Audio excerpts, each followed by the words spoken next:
Hello and welcome to Byju's IAS. Let's get started and look into the first article. The first article is about draft environmental impact assessment notification of the year 2020. What is this draft notification? What is the environmental impact assessment? This has been explained on 13th of March 2020 under the second topic, New Environmental Law cuts time for hearings. Kindly look into this discussion to understand what is an environmental impact assessment. What are we going to discuss in today's session? We will focus on concerns with respect to this draft notification. If this draft notification of 2020 does come into implementation, if it is coming into force, this will replace the EIA notification of the year 2006. The central government was able to issue this notification by exercising its power, that which has been conferred to the central government under the Environmental Protection Act of 1986. There is an organization called as South Asia Network on Dams, River and People. This happens to be an informal network of organizations and individuals who come for a supportive cause. The cause is, how will people be impacted if there is a construction of large dams in a particular area? So when there is a construction of a dam, there are people who are impacted by it. People might lose their jobs, their livelihood means may come under issue, and this is where these people address their concerns, voicing their opinion into the general forum. So what does it do? So it brings the people democracy and environmental cause on a common platform so that people's employment provisions and their livelihood measures are not impacted. This was started in the year 1998, where they basically focus, monitor, research, document, network and build awareness with respect to all these issues. One is with respect to the water and second is with respect to the construction of dams. According to this organization, in the name of streamlining the EIA process, the draft notification which was issued by the Ministry of Environment dilutes the whole environmental impact assessment process and ultimately encourages environmental violation in the case of big irrigation projects and ultimately shrinks its scope, and all the stringent measures that were once present in EIA 2006 will ultimately be dismantled, says this organization. So the environmental clearance that which is provided under the draft of 2020 is non-transparent, undemocratic, unjust and unaccountable, says this organization. This article therefore discusses all the concerns with respect to the draft environmental impact assessment notification of the year 2020. The first major concern is with respect to ex post facto clearance route. What is this ex post facto clearance route? Let's suppose I am an industry owner. I have been operating the mining industry in the ecological sensitive zone of Western Ghats. I, as an industrialist, ideally should have got the permission from the government. I did not go to the doors of the government. I did not seek their permission, and I have been continuing to operate as mining industry in the ecologically sensitive Western Ghats. So what would happen ideally under the environmental impact assessment of 2006 is that my industry, my work and all the work that I have been conducting will be declared as illegal by the court of law under the EIA of 2006. But under the notification of 2020, what I would be able to do is pay some fine to the government of India under the environmental ministry, and I in the near future would be able to operate my industry in the ecological sensitive zone. This is one such example. So ex post facto clearance is basically that industry which does not get permission, that which is not licensed by the government of India but still continues to operate, and ideally they should have been termed as illegal, but the government in this particular case gives them the permission to operate after paying some fine in the draft notification. This ex post facto clearance route, according to the Supreme Court, when the company has been given an environmental clearance, this is a derogation of the fundamental principles of environmental jurisprudence. So this ex post facto approval is a violation of the precautionary principle, which is a principle of environmental sustainability. The Supreme Court has said no to it, and the principles of economic and environmental sustainability has been no to it, but unfortunately the government has indirectly supported this cause is the first key concern under this notification. This ex post facto clearance route will ultimately mean that business owners, industrial outfits and organizations may feel that they would be able to violate law, confront the legal system, and they would escape the legal confrontation is what they feel. So they might come to a conclusion that it is completely fine to go against the environment, as they would escape the legal confrontation by paying the fine to the government of India. The draft notification of 2020 also shortens the time for the public to furnish response to the project. When there is a project that comes up, there is environmental impact that happens to the environment. So in case there is a problem with the project, there are people who are suffering from the project. People could obviously file a petition about its impact that is causing to them. What happens in the present scenario is, let's suppose as an example, if there is 30 days that is prevalent for the response, this is ultimately reduced to about 20 days. So what was once having more number of days is currently being reduced to less number of days. So the people would not be able to look into the notification, understand what are the various issues, and ultimately the people are the major sufferers. This is one part of the story. The other part is, most of these activities are being conducted in the forest areas. These are people currently inhabited by the tribal people. The tribal people do not know the laws, so they would obviously require more number of days so that they can approach all the lawyers, the NGOs, so that they can actually ask what is the issue with this particular project and get back to this particular project. But now the number of days are comparatively reduced, so the response time for these tribal people are also reduced is the second major concern. Another important area that needs attention is compliance monitoring. What is this compliance monitoring? Let's suppose there is an industry. It has been given permission by the government of India, that is the Ministry of Environment. What they should do is periodically update the government about their progress. They have to ensure that they follow all the rules and regulations that which is imposed by the government of India. But in the present scenario, what we have in the environmental impact assessment of 2006 is that they have to ensure that they are complying by this report, complying by the rules, and notify the same every 6 months according to the notification of 2006. But the draft 2020 notification increases this period to about 1 year.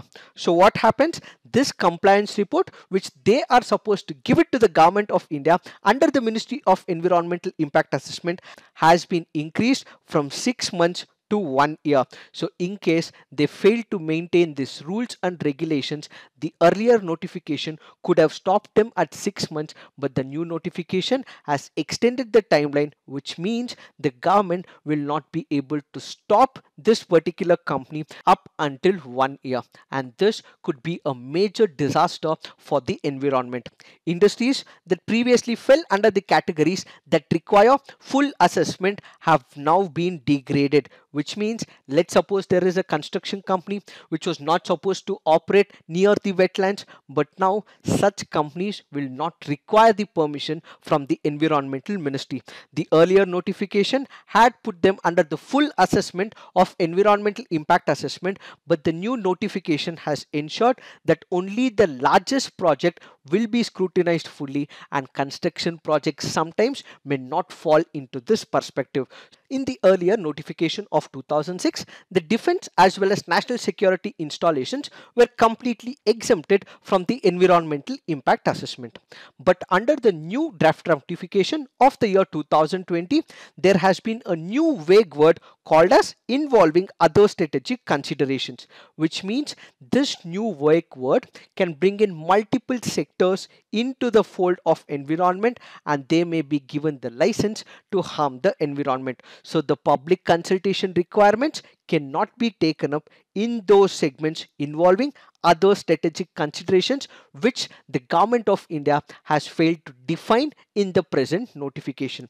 These are the major concerns with respect to the draft notification of 2020. What is the impact of this notification? This is anti-democratic in nature. People should be the voice of any legislation when they are impacted, but unfortunately their voices are not heard. They are completely silenced. This referendum of environmental impact assessment is completely diluted and ultimately harms the livelihood of the tribal society and those people who are impacted because of the project. What we need to conclude is that India, which happens to be the fifth most vulnerable country to climate change, when it is taking economic activities at the cost of the environment, it will be us who will be the major sufferers, says this article. It is this that we have to understand with respect to this article. Now let's look into the next article. This article here is more about philosophical in nature. It pushes an idea of political pacifism. It can be seen from the lens of international morality, which is an aspect of GS paper 4, that is ethics. There are three important concepts that we have to understand. One is the state, followed by nation, and third is sovereignty. What is a state? A state is a political boundary drawn for establishing a government, carrying out governance activities, has power to bring massive changes in the political structure, which is devoid of emotion and creates a hierarchy and setup for implementing its objectives. Now let's understand what is a nation. A nation is a large group of people who have many things in common. It can be in the form of religion, it can be in the form of language, it can be in the form of race, it can be in the form of history, or in the form of civilizational values as well. A state is thus a political entity, and a nation is one which has historical and cultural entity inhabiting a political space. So when a nation, which is people coming together, form a political entity, that is called a state. So what is a state? A state is nothing but a political entity. A nation is that particular state which has people involved in it because of historical connection. It might be in terms of religion, race, language, caste, anything for that matter. Now let's understand the concept of sovereignty. People together make a political space for themselves. They carry out activities for their living where they do not come under the influence of third parties. They do not have any interference in decision making.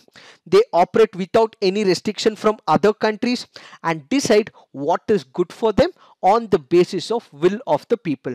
So what sovereignty means is that they are able to make independent decision making without any coercive force that which is influencing them. It is an ultimate and powerful authority to ensure that political boundaries are not disturbed by the outside forces. So what happens here is that there is a state. The state is able to take independent decisions without any pressure, coercive force from outside countries. Kindly note, there is a difference between state and the government. A state is permanent in nature. That is like India. So India is existent and it will be there for eternity. But what we have as government is that which comes every 5 years. There is change of political parties. So a political party which is temporary in nature, which forms the government, is temporary. But what is a state? A state is a feature which is permanent in nature. Now let's look into what this article has to say about the state, nation and sovereignty. It speaks in terms of South Asia. When you speak of South Asia, there are multiple countries in it. We have India, we have Pakistan, we also have Bangladesh. Then we have countries like Nepal, countries like Bhutan and Sri Lanka, followed by countries like Afghanistan and Maldives. It lays special focus on India and Nepal relationship. Before that, we also have to trace the lineage of South Asia. When you look at countries like Pakistan and Bangladesh, were they independent countries before 1947? No. These countries were part of one India, what we can also call as Akhand Bharat. So this Pakistan and Bangladesh as a country was non-existent before 1947. So what we have is cultural lineage with respect to Pakistan and also with respect to Bangladesh. With respect to Nepal, we are connected by religion. Two of the most important countries which espouses maximum population of Hinduism is Nepal and India. We have a trusty relationship with them, and we also have open and porous borders. With respect to Bhutan and Sri Lanka, we can focus on the religion of Buddhism. With special emphasis on Sri Lanka, Ashoka as a great king had sent his son Mahendra and daughter Sangamitra to Sri Lanka to spread Buddhism. We are also connected by language, where Tamil is one of the major languages in Sri Lanka, which has a direct connection to Tamil Nadu in India. Mythologically, with the story of Rama and Ravana and Ramasetu, we are again connected mythologically. What we see in all these patterns is historical connection, cultural values between all these countries. The author derives this narrative stating that South Asia is a region of regions and should not be seen as a region of state. What do we mean by this concept of region of state? This basically represents a centric hard approach with state protecting the sovereignty with less focus on soft approach of culture. As we initially discussed, all of us are culturally integrated, but with the region of state approach, the state believes in sovereignty and it pushes hard the hard approach of the state rather than considering the soft approach of cultural values. The state in the region of state approach is the sole arbitrator, resolver, consensus builder, solver of the problem, defining what is national interest in all its negotiations with the countries of South Asia. It looks at the political boundaries and borders with special emphasis on territorial sovereignty over the lives of the people, livelihood of the people, and well-being of the people. So what this region of state approach does, it puts the sovereign territorial integrity into picture over the lives of people, and it pushes away humanitarian perspective, which is obviously seen in the region of the region approach. So according to the author, South Asia, in spite of having a natural regional grouping, suspects, doubts the regional identity and politics. So what we require, according to the author, is called as cooperation among all these countries. Currently, when you look at all these countries, you have n number of regional experiments. This can be in the form of SAARC regional grouping, it can be in the form of BBIN corridor, or it can be in the form of BIMSTEC grouping. These regional experiments that all these countries have been conducting in South Asia can become fruitful only when we have this region of the region approach and not the region of the state approach. So the soft power will have to be taken into picture and the hard power approach will have to be subsumed, is what the author says. This, according to the author, harms those people who are living across the border. It might be India and Bangladesh, it might be India and Nepal. So people who are living in the border areas will be extracting maximum economic benefits from both India as well as the other countries. With this idea of border issues surfacing, tensions increasing, the major sufferers are the people along the border area. So the author says cooperation is required on all these fronts and across the border areas so that these people and the state model does not harm these people. Therefore, according to the author, just speaking about cooperation with all these South Asian countries without actually recognizing the differences and mutual tolerance towards each other, what we will open is for other countries to come and fall in the orbit of South Asia. When you look at these countries, they do not have the cooperation, they are not able to tolerate the differences, they are not able to sort out the differences. So what we will have is third party like China coming and interfering in South Asia, says the author. When we are not able to sort it out, there will be a third party interference, and ultimately this will harm the peace and tranquility in South Asia, says the author. It is this that we have to understand with respect to this article. Now let's look into the next article. Before we start off with this article, kindly note this map that we have been using is not the actual map of India. I again repeat, this is not the map of India. The entire region of Ladakh and the Union Territory of Jammu and Kashmir belongs to India and is an integral part of India. But there are border disputes that we have with China as well as Pakistan. This will be sorted eventually. So the entire Ladakh and Jammu and Kashmir is an integral part of India.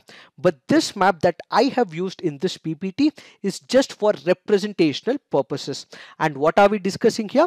We are discussing about the border dispute between India and China. Kindly remember, this is not the official map of India. This is just for representational purpose. In this article, we will focus on three important parameters. One is the importance of Aksai Chin to China, then intelligence failure as to why we have been seeing this issue, and third is about increase in the summit level diplomacy. First up, let us understand the importance of Aksai Chin to China. Why is China always fighting with India for this piece of land? That is because of the road connectivity amongst the most troubled regions of China. One is the Xinjiang province, the other is the Tibet Autonomous Region, which is present in China. There is a road that runs from Kashgar in Xinjiang province to Lhasa in Tibet. This particular road is to the south of the Taklamakan Desert. Why is this road very important for China? There are two roads that connects Tibet with the Xinjiang province. One is to the north of Taklamakan, the other is to the south of Taklamakan. When it comes to the northern roads, if a person has to travel from this Tibet region to the Xinjiang province, the number of days that he takes is comparatively more. And when it comes to the southern roads, it is comparatively lesser as well.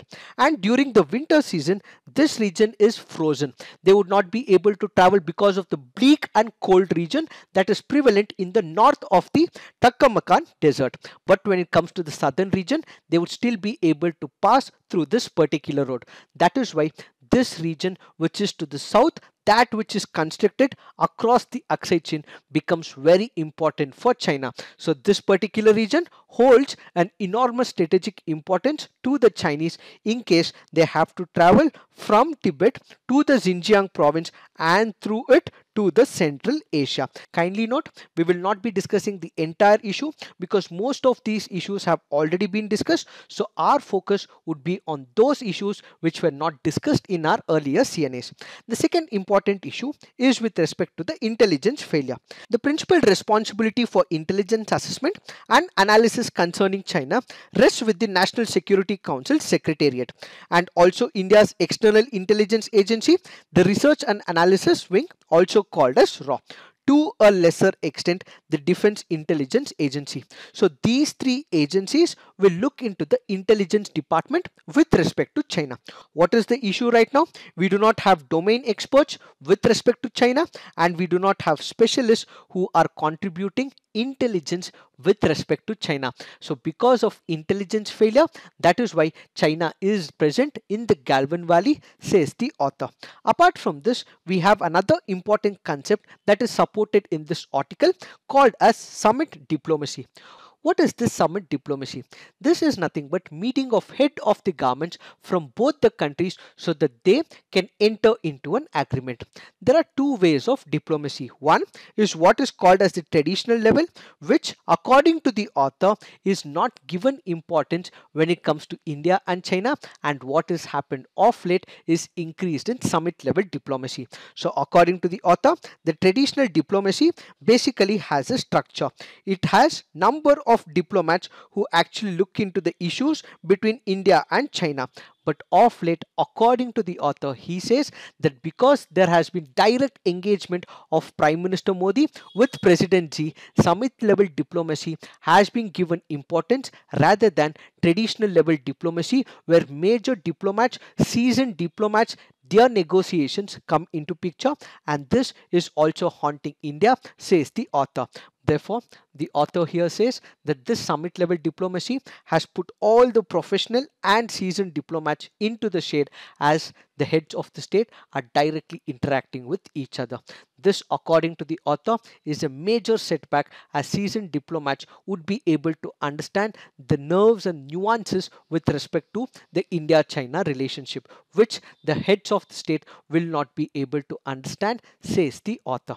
It is this that we have to understand with respect to this article. Now let's look into the next article. This article says hackers get data of 80,000 COVID-19 patients in Delhi.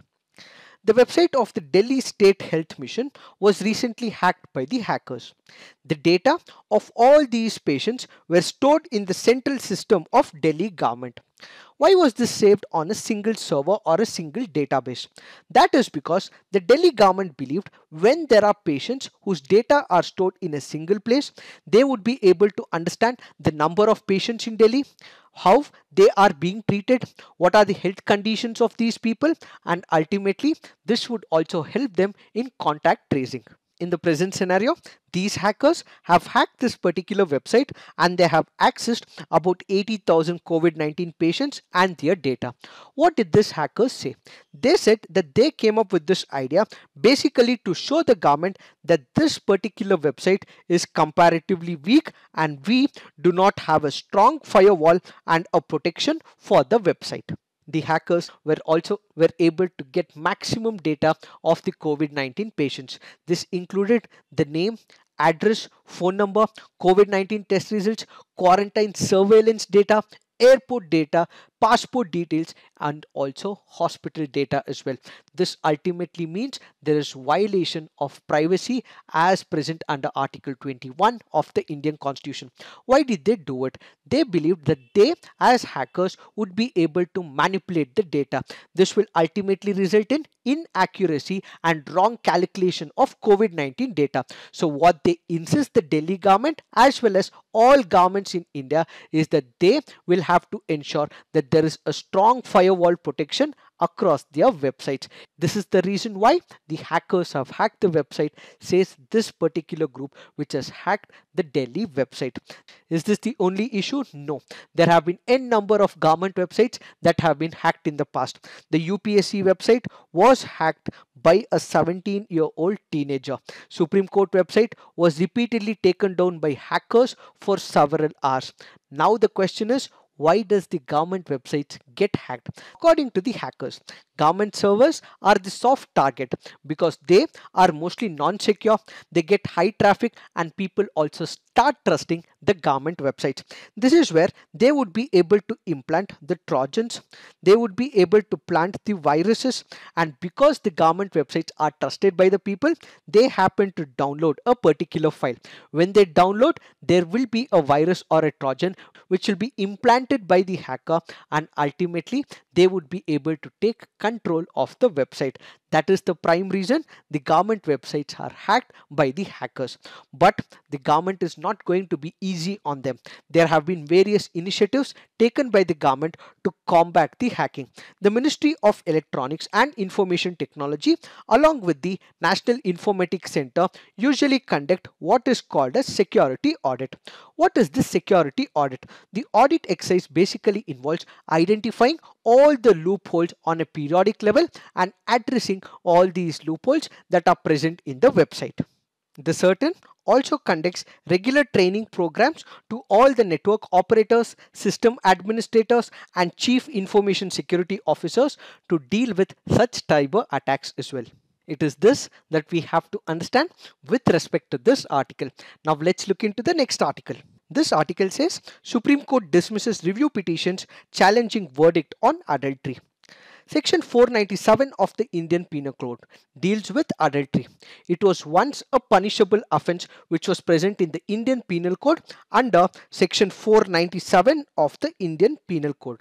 Then came the Supreme Court judgment which decriminalized adultery. What is this judgment? What does the Supreme Court say? All the whereabouts of this judgment has been explained by Samatha, and a link for the same will also be given in the description box. Kindly look into it. What is the present scenario? There are two petitions that are filed in the Supreme Court of India. One by an institution called as All Religious Affinity Movement and by another individual called as Ravi Kumar. These are separate petitions which are filed in the Supreme Court of India seeking recall of the court's verdict, as this was against the concept of family. The Supreme Court looked into this review petition and the Supreme Court has held that its historic decision on adultery does not require any consideration whatsoever. It further went on to say that there is no ground whatsoever to entertain this petition and the review petitions are accordingly dismissed, says the court in this particular case. All that you have to understand is with respect to adultery, 497 of the Indian Penal Code, which has been explained on our YouTube. So kindly look into it. Now let's look into the next article. This article says Center unveils new rules to regulate exotic animal trade.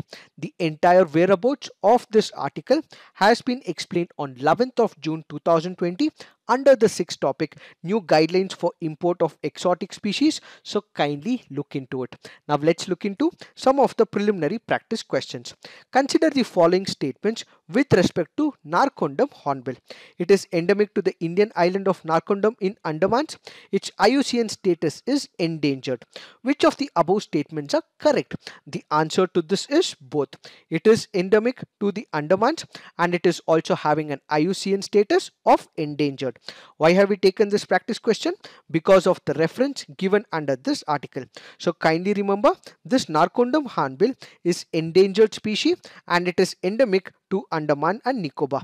This region is a protected habitat for the hornbills and it is maintained by the Department of Environment and Forest of Andaman and Nicobar Islands. What are the various threats with respect to the bird? The Narcondam hornbill still faces the threat of extinction in the event of natural calamity causing a wipeout. They are also disturbed by the habitat destruction, which happens to be the biggest threat to hornbills around the world.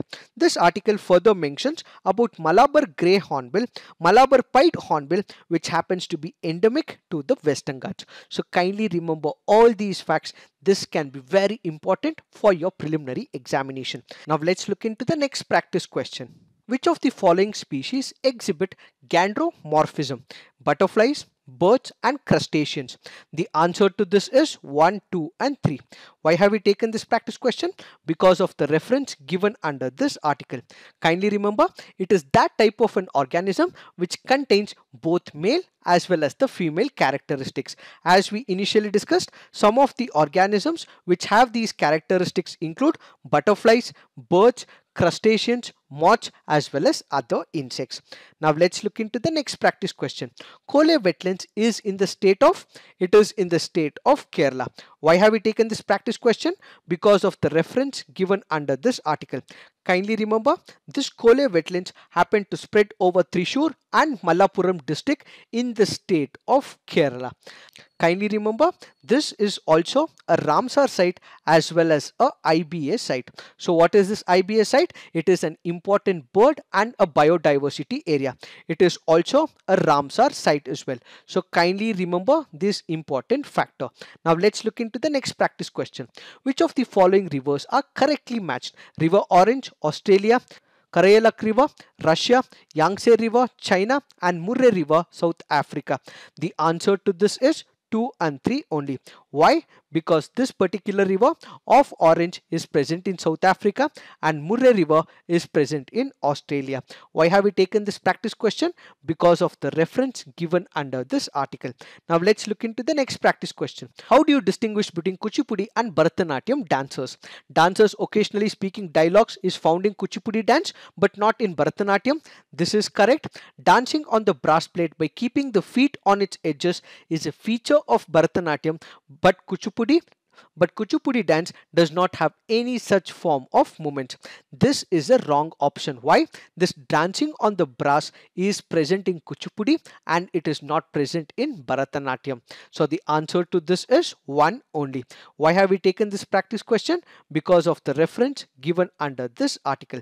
Now let's look into the mains practice question. The draft environmental impact assessment notification 2020 promotes economic revival at the cost of environment. Comment. With suitable examples, explain the importance of morality in international relations. So please write all your answers on the comment section. Peer review, come up with constructive criticism, promote and write as many answers as possible. If you liked our initiative, please do like and comment on our comment section. This is it for today. Thank you for watching. All the best.